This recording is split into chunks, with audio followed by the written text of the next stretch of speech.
एक बड़ी खबर जो सीधे चीन के तिनजियान शहर से सामने आई। 1 सितंबर 2025 को वहां एससीओ प्लस मीटिंग हुई और भारत की तरफ से फॉरेन सेक्रेटरी विक्रम मिस्री ने भी इसमें हिस्सा लिया पीएम मोदी के साथ। लेकिन खास बात यह है कि भारत के फॉरेन सेक्रेटरी ने इस मीटिंग में सिर्फ औपचारिक बातें नहीं कही, बल्कि दुनिया को साफ संदेश दिया और कहा कि यूएन में भारत को चाहिए पक्की जगह और आतंकवाद के खिलाफ लड़ाई होनी प्राथमिकता बननी चाहिए। सबसे पहले समझिए एससीओ यानी कि संघाई कोऑपरेशन ऑर्गेनाइजेशन है क्या।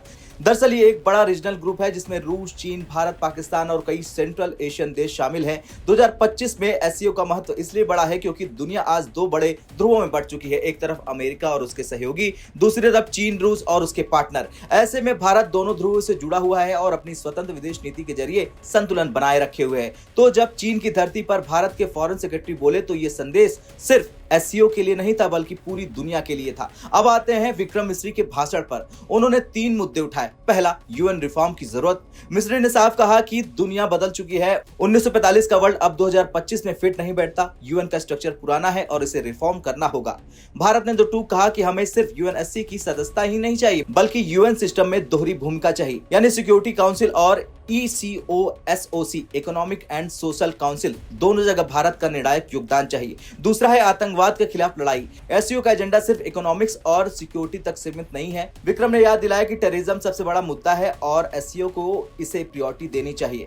भारत ने साफ संकेत दिया कि चाहे वो सीमा पार से आने वाला आतंकवाद हो या फिर कट्टरपंथी नेटवर्क, एससीओ को एकजुट होकर कार्रवाई करनी होगी। तीसरा है सस्टेनेबल डेवलपमेंट में भारत का योगदान। भारत ने पेशकश की कि हम अपने digital public infrastructure, solar energy, green technology और स्टार्टअप मॉडल को एससीओ देशों के साथ शेयर करने को तैयार है। ये भारत का सॉफ्ट पावर और नेतृत्व दिखाता है। यहाँ सबसे बड़ी बात यह है कि ये सब बातें भारत ने चीन की धरती पर कही। अब सोचिए, वही चीन जो यूएनएससी में भारत की परमानेंट सीट का विरोध करता रहा, वही चीन जो आतंकवाद पर पाकिस्तान को बार बार बचाता रहा, वही चीन जो भारत की ग्रोथ और लीडरशिप से असहज रहता रहा, और उसी चीन के शहर तिनजियान में भारत ने मन से बड़ा बयान दिया और कहा यूएन में चाहिए भारत को पक्की जगह, टेररिज्म के खिलाफ होनी चाहिए कड़ी कार्रवाई। ये किसी डिप्लोमेटिक मूव से कम नहीं था। आज भारत सिर्फ एक भागीदार नहीं बल्कि निर्णायक ताकत बन चुका है। G20 समिट से लेकर एससीओ और ब्रिक्स तक भारत की आवाज सबसे ज्यादा सुनी जाती है। अमेरिका, रूस, यूरोप, सबको भारत की जरूरत है। यूएन रिफॉर्म की डिमांड अब सिर्फ भारत ही नहीं बल्कि अफ्रीका और लैटिन अमेरिका के देश भी कर रहे हैं।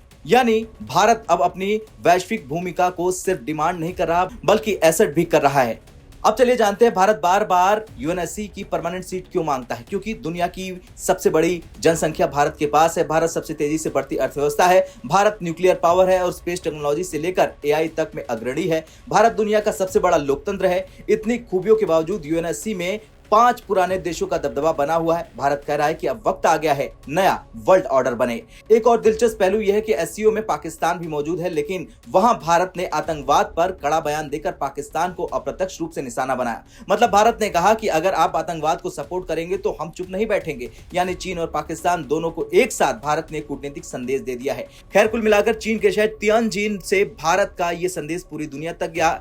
भारत अब सिर्फ सुनने वाला नहीं बल्कि बोलने और डिमांड करने वाला देश बन चुका है। यूएन में भारत को चाहिए दोहरी भूमिका। एससीओ को आतंकवाद के खिलाफ ठोस कदम उठाने होंगे और भारत अपने सस्टेनेबल डेवलपमेंट मॉडल को दुनिया के सामने बांटने को तैयार है। यह है न्यू इंडिया की डिप्लोमेसी, आत्मविश्वासी, आक्रामक और वैश्विक नेतृत्व को स्वीकार करने के लिए तैयार है। जय हिंद।